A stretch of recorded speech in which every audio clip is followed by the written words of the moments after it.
Tema: combatendo a hipocrisia, princípios para combater e vencer.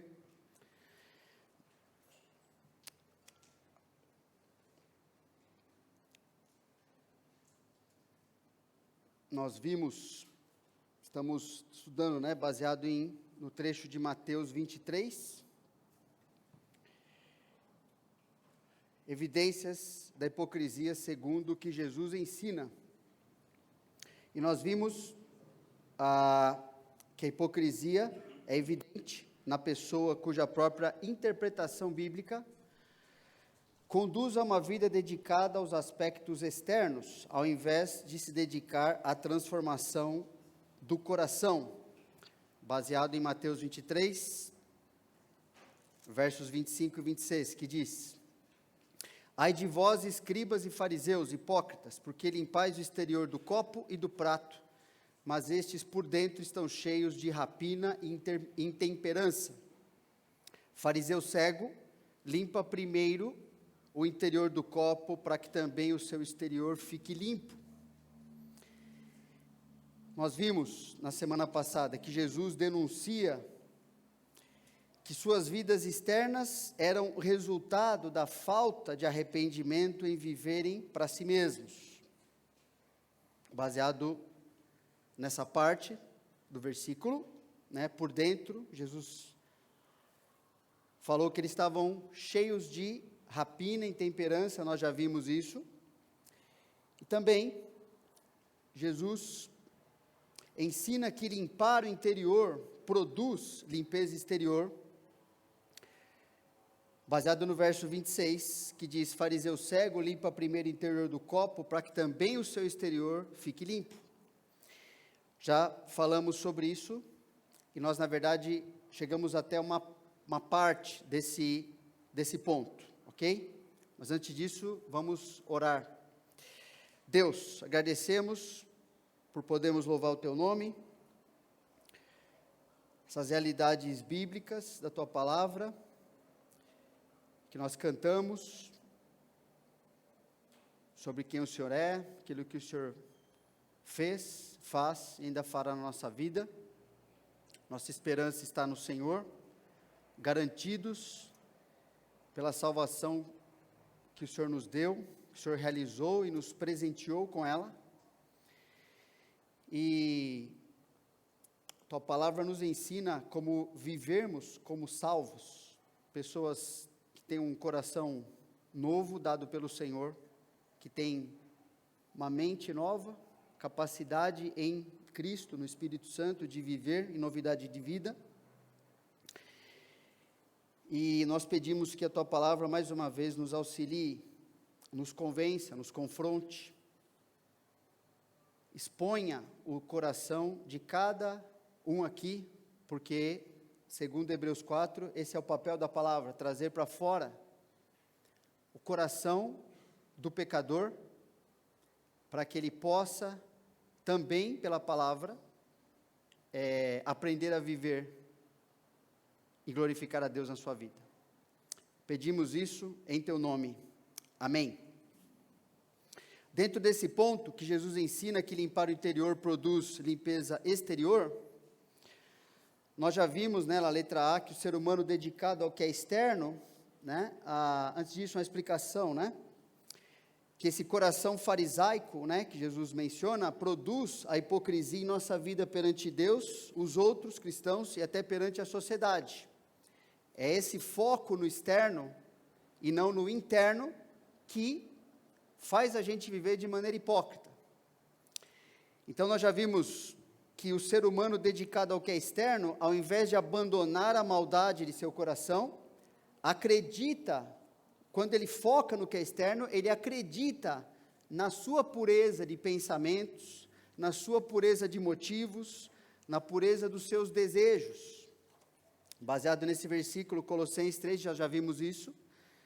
Nós também vimos que o ser humano dedicado ao que é externo, quando ele está focado no que é externo, não naquilo que Deus quer transformar na sua vida, ao invés de abandonar a maldade do seu coração, ele também acredita que pode falar o que pensa, sem se importar se sua comunicação é honesta ou edificante.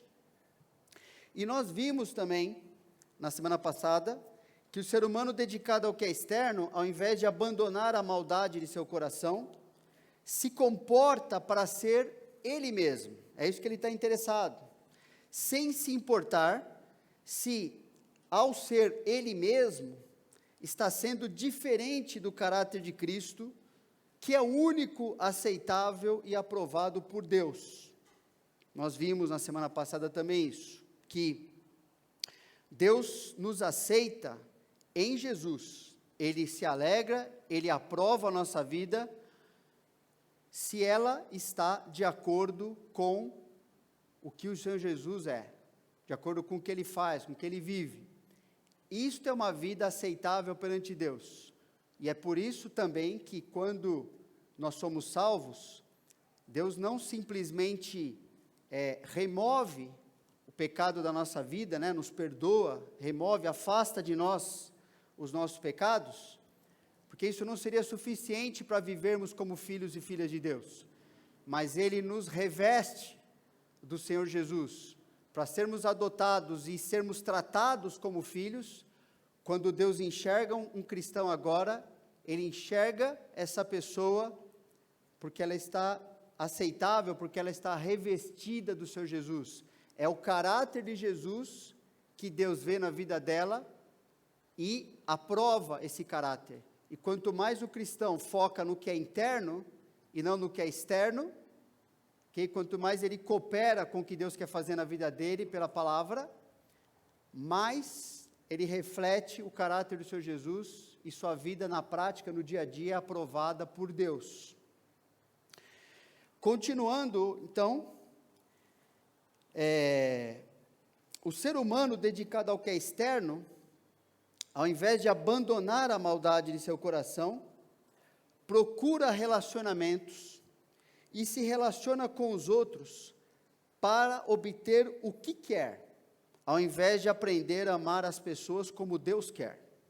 Então, quando a gente está focado no que é externo, nessa área de relacionamentos, a gente vai se relacionar com as pessoas para obter não o que Deus quer para a nossa vida ou para a vida delas, mas para obter o que nós queremos, ok?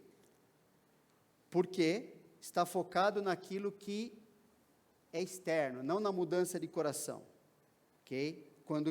Enquanto que a Bíblia nos mostra, baseado em Romanos 12, 9 a 21, aqui é uma vida, lembra, já falamos isso várias vezes, capítulo 12 de Romanos, depois de 11 capítulos explicando o que é o Evangelho, como é que a salvação acontece, no capítulo 12 para frente ele vai mostrar na prática, como então um cristão, alguém que foi alcançado pelo Evangelho, alguém que nasceu de novo, vai viver pelo poder que ele tem agora de viver no Espírito Santo, ok?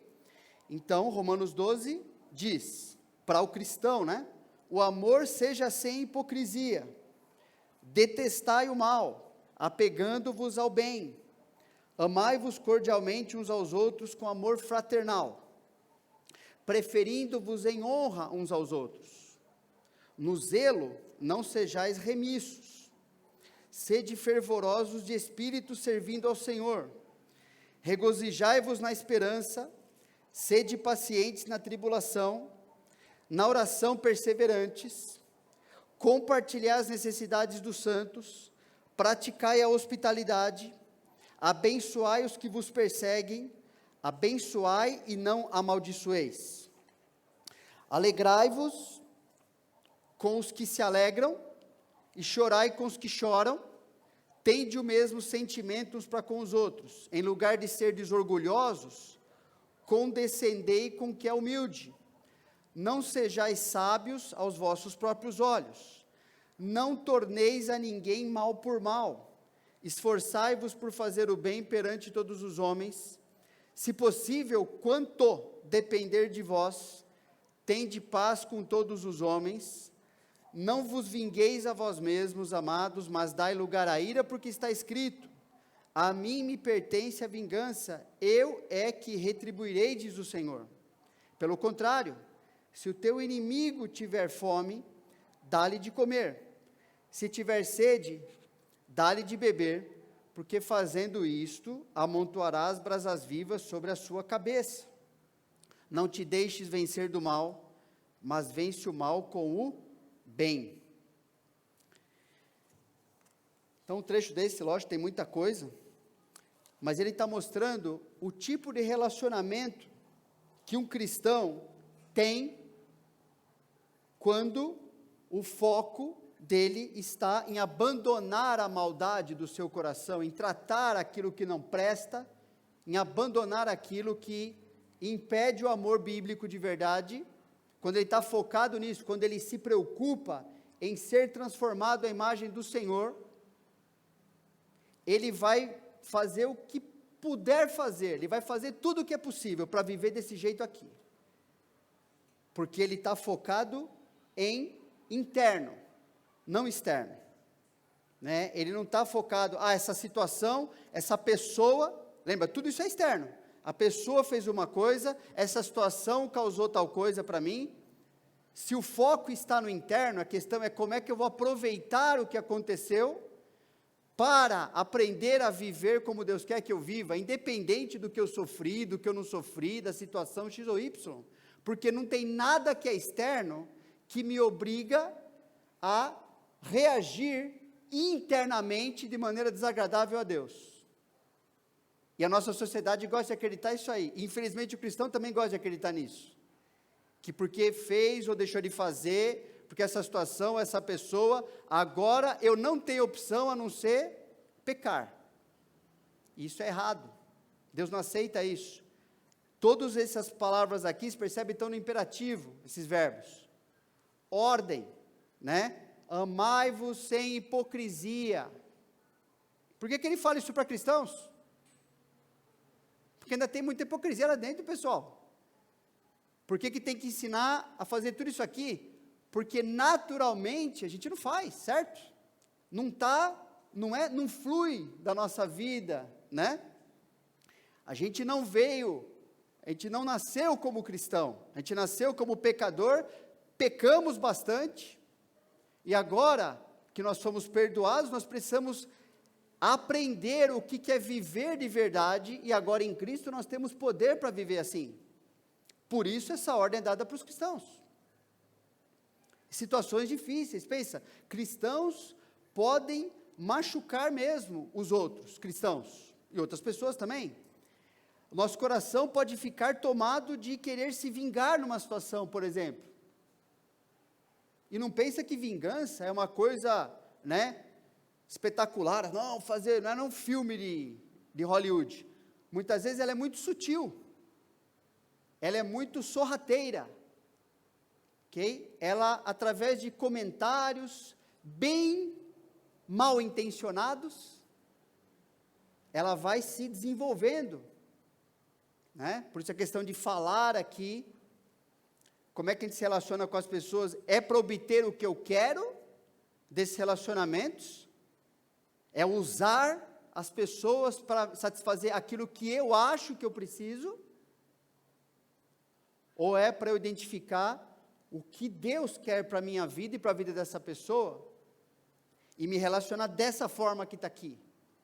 Isso vai acontecer, se meu foco está no que é interno, no meu coração, tirar a maldade lá de dentro, permitir que o Senhor me limpe, fazer o que é possível, obedecer a Bíblia, para sair a sujeira lá de dentro. Se não, eu vou viver externamente como se estivesse tudo bem. Está tudo ok, não tem problema, paz do Senhor. Que paz do Senhor, o coração está podre, está em guerra lá com a pessoa. Você acha que falar paz do Senhor é mágico, limpa tudo? Não existe isso. Paz do Senhor é quando o conflito foi resolvido ao modo do Senhor.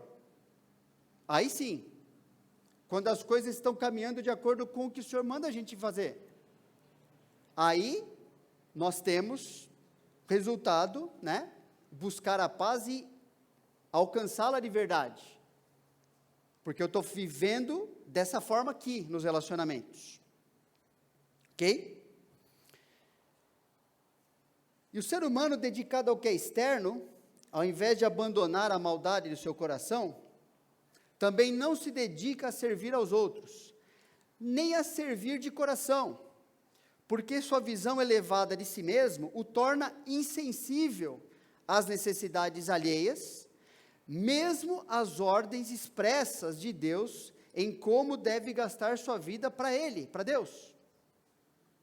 1 Pedro 4, 10 a 11 diz: servi uns aos outros cada um conforme o dom que recebeu, como bons dispenseiros da multiforme graça de Deus.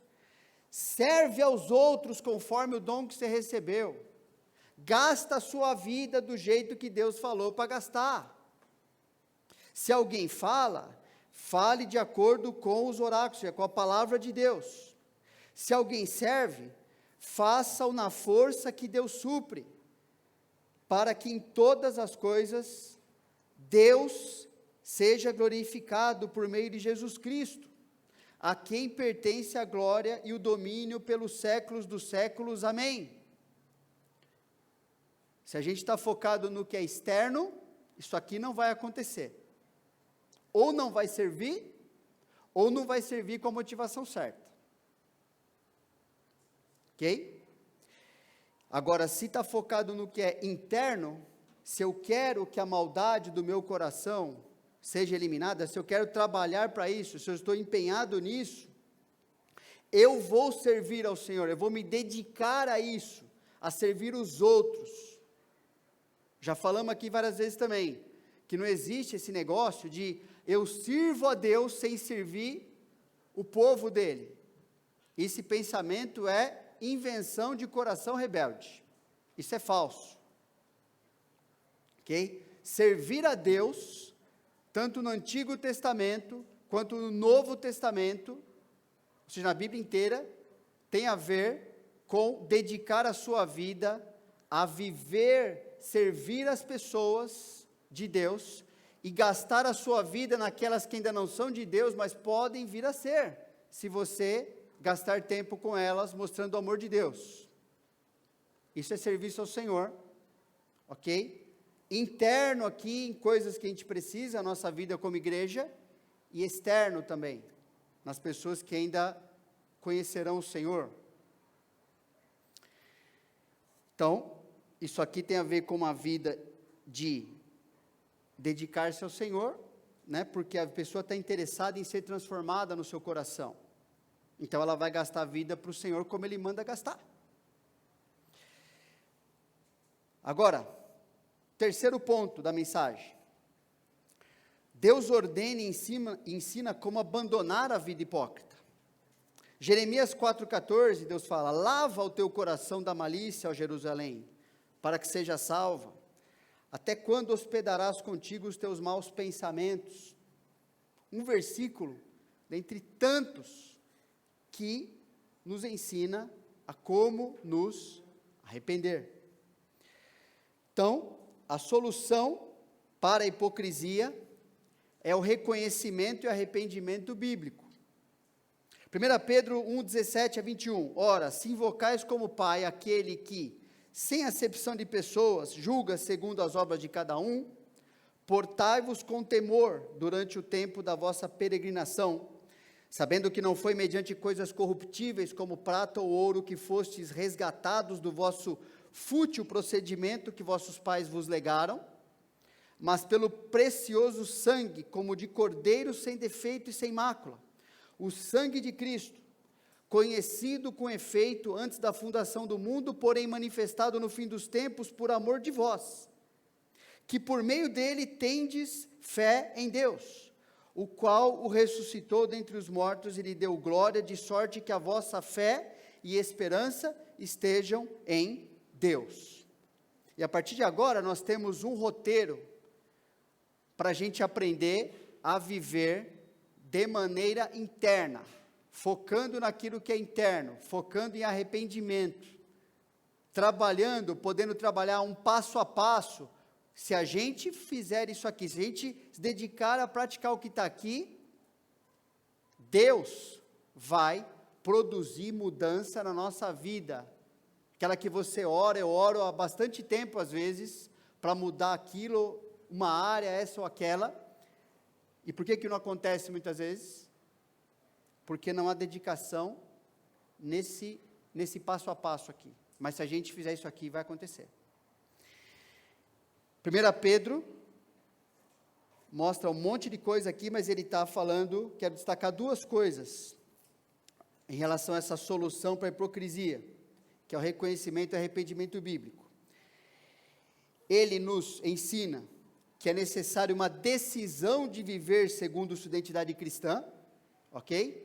Ele fala, ora, se invocais como Pai, ele não está falando sim uma possibilidade, ele está falando, vocês que invocam como Deus como Pai, vocês que são cristãos, ok? Então, vamos se dedicar a viver como cristão, conforme você é em Jesus, o que ele define para um cristão viver. Por isso que ele fala, se invocais a Deus como Pai, pois ele termina com que a vossa fé e esperança estejam em Deus, então ele fecha o pensamento, ok? Mostrando que um cristão, se ele quer mudar, se ele quer focar naquilo que é interno e não externo, ele tem que decidir viver segundo sua identidade em Cristo. Não sua identidade da sociedade, não que os outros pensem a seu respeito, não porque aprovam isso ou aquilo dele. Não pode haver nada que esteja acima, nenhuma prioridade, nenhum aspecto da sua vida mais importante do que ele decidir viver conforme o cristão que ele é. Se qualquer coisa ocupar esse lugar, a sua vida vai virar uma bagunça. Não vai haver arrependimento ou coisa nenhuma. Porque tem uma coisa ali, no lugar da prioridade que Deus estabeleceu que devia estar ali. Decisão de viver segundo a identidade cristã. E esse trecho também ensina que ele deve valorizar a salvação recebida de Cristo. Como? Portai-vos com temor. Você não pode viver de qualquer jeito, porque você não é mais de qualquer jeito. De qualquer jeito a gente era quando não tinha Jesus na nossa vida, certo? A Bíblia fala, via de qualquer jeito aí, sendo jogado para lá e para cá, marionete do diabo, ok? Mas, agora, ele é um cristão, e ele vai viver valorizando a salvação que ele recebeu do Senhor. Temor ao Senhor. Em 5 minutos de conversa com um cristão, você percebe se ele está preocupado em temer o Senhor ou não está. Que ele está focado. Quanto que o pecado o incomoda. Quanto que viver de qualquer jeito passa despercebido. O que ele faz com o tempo, com a vida dele. Com seus recursos. Como é que ele decide as coisas na sua vida. Você percebe se é o temor do Senhor ou não. É fácil perceber. Por isso ele fala, portai-vos com temor. Aí ele desenvolve, né, porque fostes resgatados pelo precioso sangue de Cristo. Se isso não tiver na nossa cabeça, pessoal, a gente não vai temer o Senhor. Se a gente não parar, pensar, refletir, louvar a Deus, pelo que a gente recebeu dele, a nossa salvação, nossa nova vida, não vai haver temor do Senhor. Qualquer outra coisa vai ocupar esse lugar também. E Pedro continua, no verso 22 e 23, tendo purificado a vossa alma pela vossa obediência à verdade, tendo em vista o amor fraternal não fingido, amai-vos de coração uns aos outros ardentemente, pois fostes regenerados não de semente corruptível, mas de incorruptível, mediante a palavra de Deus, a qual vive e é permanente. Então ele continua nesse roteiro de arrependimento, de focar no que é interno em vez do que é externo, para que a limpeza seja completa da vida, né, como o Senhor Jesus falou. Então esse trecho, algumas coisas de destaque aqui, é que deve haver um reconhecimento de sua imperfeição em amar biblicamente. Por que ele fala, amai-vos de coração uns aos outros, né, tendo em vista o amor fraternal não fingido, porque muitas vezes o amor, a gente acha que está amando as pessoas de maneira certa, mas aquilo é fingimento, pessoal, não acontece na prática, não acontece no dia a dia, é o amor mais ou menos lá da parábola do bom samaritano, daqueles dois que passaram ali, né, olharam aquela situação, por exemplo, e não fizeram nada, reconhecimento de que nós somos imperfeitos em amar biblicamente. Se não houver, né? Se não houver esse reconhecimento, humildade de reconhecer, né? Eu não amo como eu deveria. Por isso que fala, tendo em vista o amor fraternal não fingido. É um objetivo, porque muito no nosso coração é algo que tem a ver com fingimento.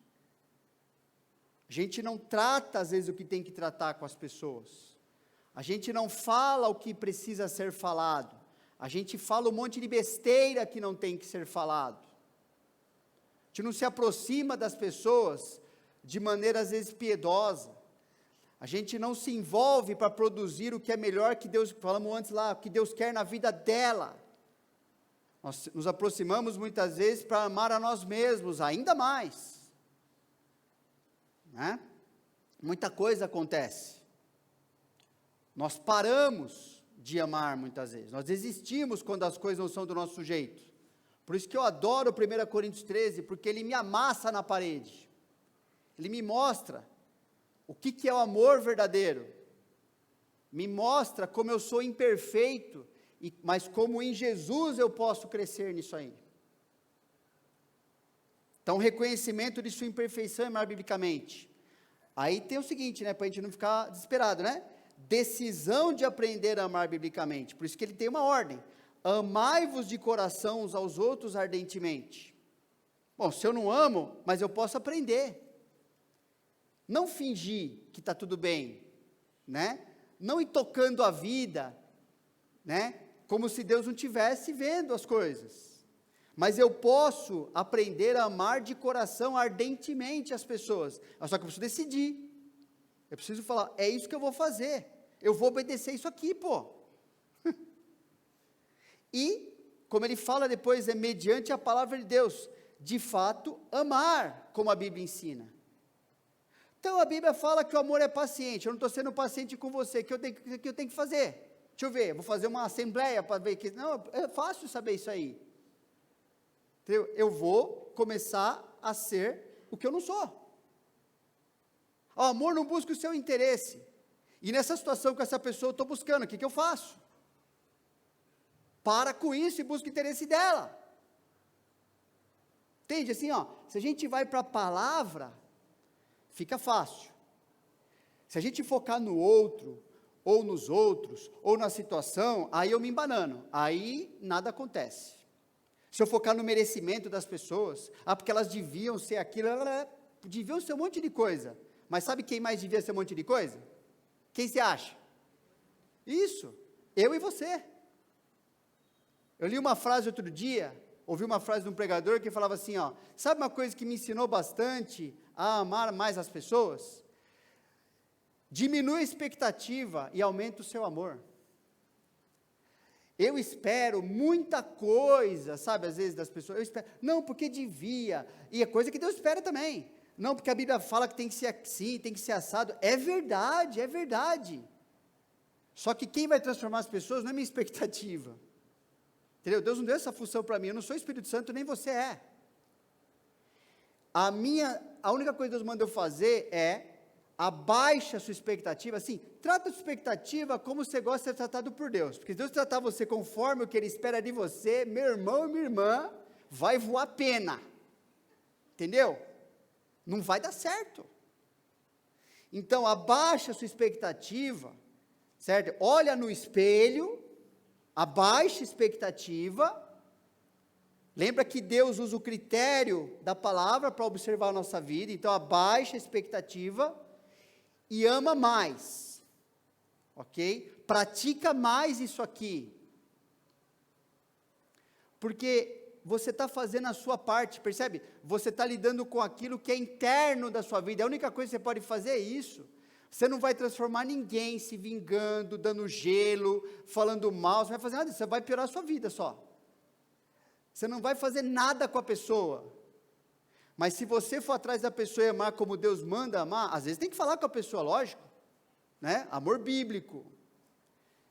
Mas vai fazer isso aqui. Será que ela vai mudar? Não é problema seu, nem meu. Mas será que ela vai fazer o que o Senhor quer que ela faça? Sei. Você já ouviu repreensão da palavra e fez o que Deus mandou, ou não fez um monte de vezes também? Eu também. Então ela também, vamos ver, né? Vamos ver. Faz a sua parte e vamos ver o que Deus faz. Por que a gente tem maneira de querer atrelar, né? Não, mas se eu fizer tal coisa, a pessoa, não sei que Deus vai fazer na vida dela, o que ela vai fazer com o que Deus quer fazer na vida dela, não tem nada a ver com isso aí não. Agora eu vou até o fim, que Deus mandar fazer, para que essa pessoa entenda o que é amor bíblico.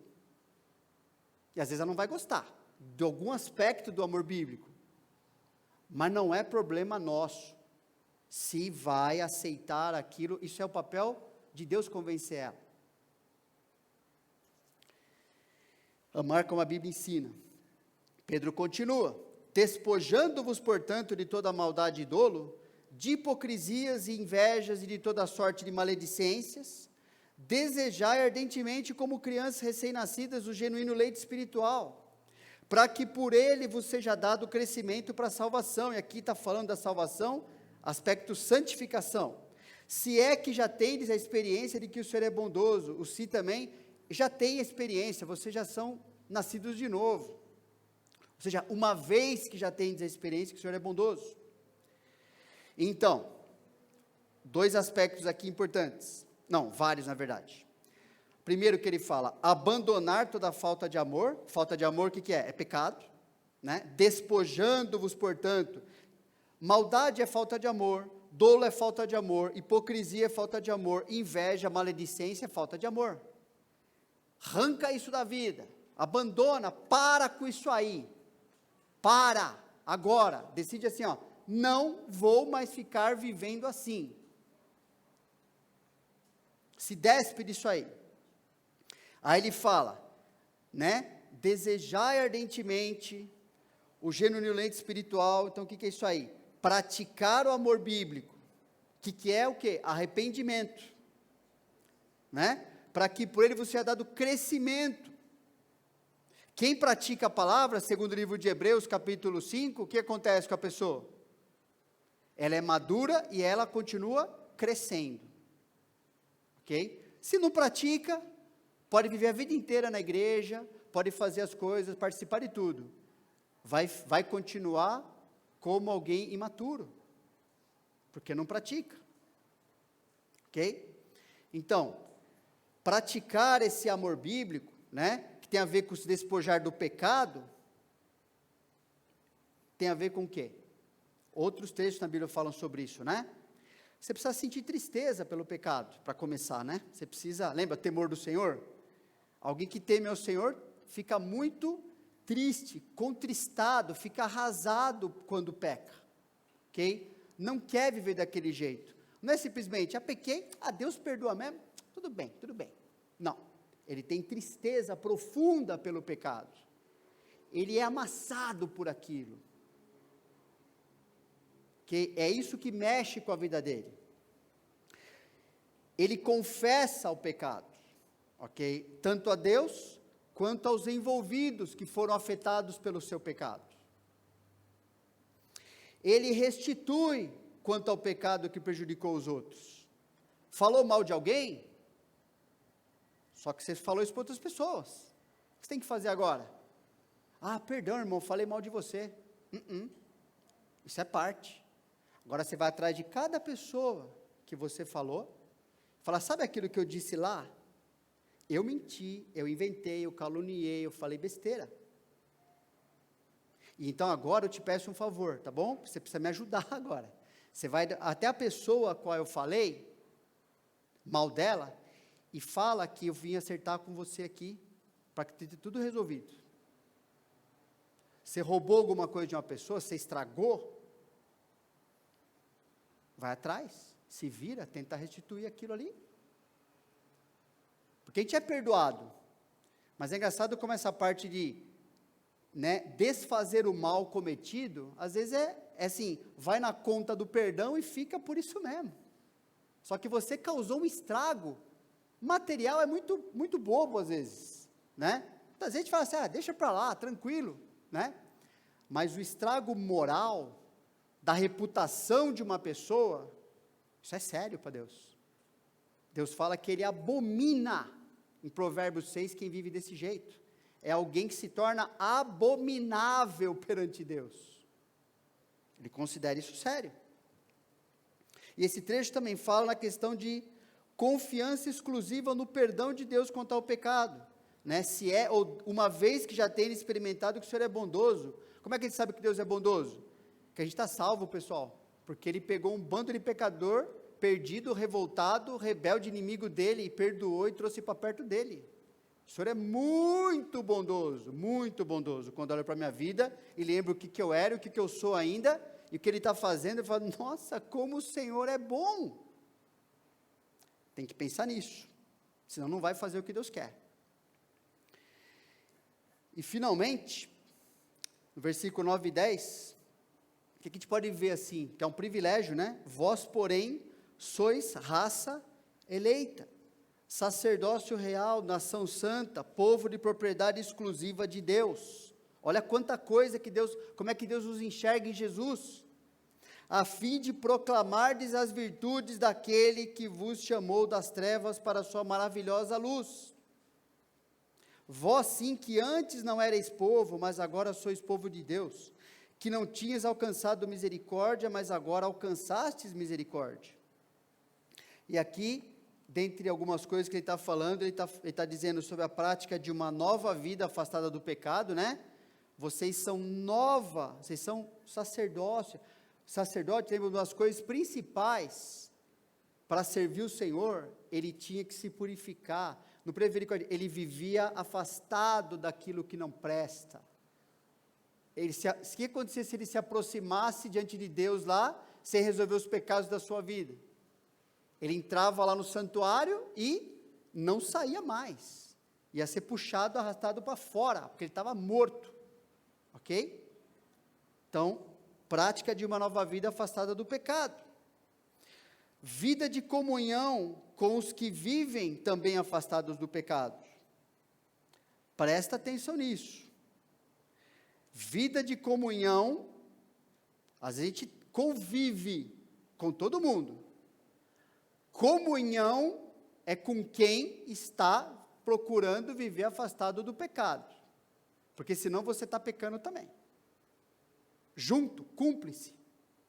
Então você vai amar a pessoa, vai tentar ajudar ela a sair do pecado. Se ela decide não sair, você não vai manter comunhão com ela. Porque senão você está pecando. Percebe? Isso é amor bíblico, pessoal. O relacionamento que eu tenho com a pessoa não é o que eu escolho ter com ela. É o que Deus já falou que eu tenho que ter com ela. Isso que está na Bíblia. Eu vou ter comunhão com quem tem comunhão com o Senhor. Quem escolheu isso? Não foi você nem eu. Foi o Senhor que escolheu. Porque Ele sabe o que é melhor para nós, para a pessoa, ok? E para o seu plano, para mostrar o Jesus para o mundo inteiro. É assim que Deus opera. É assim que Ele escolheu. Mas eu vou viver em comunhão, né? Igreja. Por isso assim, né? Tantas exortações uns aos outros, já falamos disso nas mensagens, mandamentos recíprocos, ou seja, encorajar, para que ninguém seja enganado pelo pecado, para que ninguém fique lá amargurado, ok? E vida de proclamação, porque ele fala aqui, né? Para que Deus nos chamou também? Para proclamardes as virtudes daquele, ou seja, proclamar as virtudes de Deus. Conta para os outros, como é que Ele chamou você das trevas, como é que era a sua vida de trevas, e como é que Ele está fazendo sua vida agora ser luz. O que Ele está fazendo na sua vida, o que Ele fez por você, e por causa do que Ele fez, Ele continua fazendo no seu dia a dia, transformando você internamente. Então, compromisso prático, vou mandar essa parte, tá bom? Que acabamos de falar agora, a solução para a hipocrisia, é o reconhecimento e arrependimento bíblico, vou mandar no WhatsApp, essa parte aí, deixa eu mandar a mensagem inteira, né? Reveja a solução para a hipocrisia, que é o reconhecimento e o arrependimento bíblico, reveja, reconheça em que estágio se encontra vivendo assim, em relação a alguém aqui da IBNA, ou alguém de fora da igreja, e escreva como dará passos práticos para mudar. Que estágio que eu estou? Tá bom, o que eu vou fazer para despojar do que não deve e viver o que Deus quer? Amém? Senhor, obrigado, que o Senhor seja glorificado pela Tua palavra e pela vida daqueles que conhecem a Ti.